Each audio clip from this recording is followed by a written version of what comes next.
Rory was a very soft-spoken man of few words. My dad was very kind. He had a huge heart. He was trained as a geologist, had the best sense of humor of anybody I know. For all his wonderful qualities, the one thing Rory Meyer was not was a planner. He was only 62 when he died and had never given any indication what he would want done with his remains.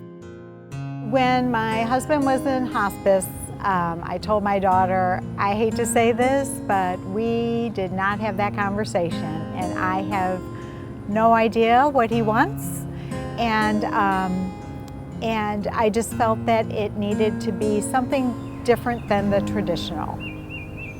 After reviewing their options, Rory's family decided to handle his death in a way that reflected what he loved in life, so they gave him a green burial. I've received a lot of telephone calls from people who just call up and ask, what is this green burial? Is this how I can become a tree?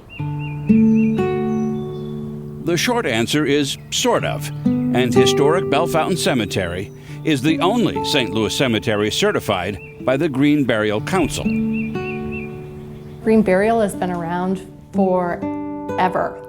If you really think about it, people have been burying green as long as people have been here on Earth.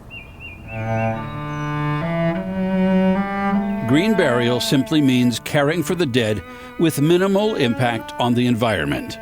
The body is buried in a biodegradable container, like a wicker casket or a simple shroud. There is no concrete vault and no embalming. Earth to earth, dust to dust. I thought that it was the exact thing for Rory. He was a lover of everything beautiful, art, music, all of nature, and this seemed like the most natural. This, to me, feels far more organic and less like a sealing of a coffin or a grave. He's just in the ground, and I don't feel so far away from him. At Bellefontaine, a person can be buried green in the main part of the cemetery with a headstone, or without a marker in a part of the cemetery recently converted into a grassy prairie for the greenest burial of all. It is called Evergreen Meadow. We give them GPS coordinates so that they're able to find the location of their loved one. But really the idea is that their loved one is planted in this meadow space, and then the meadow will grow up on and around them. So they're just a part of this ecosystem. And all night long you could hear him roar, bring on the gosh darn cat. Along with being more environmentally friendly, green burials are also more family friendly. In most cases, the deceased's loved ones blanket the body with greens and flowers picked for them at the cemetery before lowering and sometimes burying the body themselves. I told Gracie, I was just like, sign me up, put me right next to him. You know, let's do it all now so my kids don't have to think about it later. Yeah, so yeah, there's a spot for me. You can definitely rest in peace here, for sure.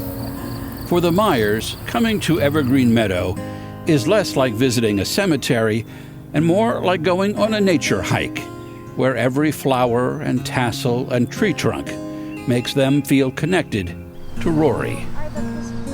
I think the manner in which traditional burials are done is becoming a bit archaic, and truly we can give back even after we're gone. It's the last thing you're doing for someone that you love.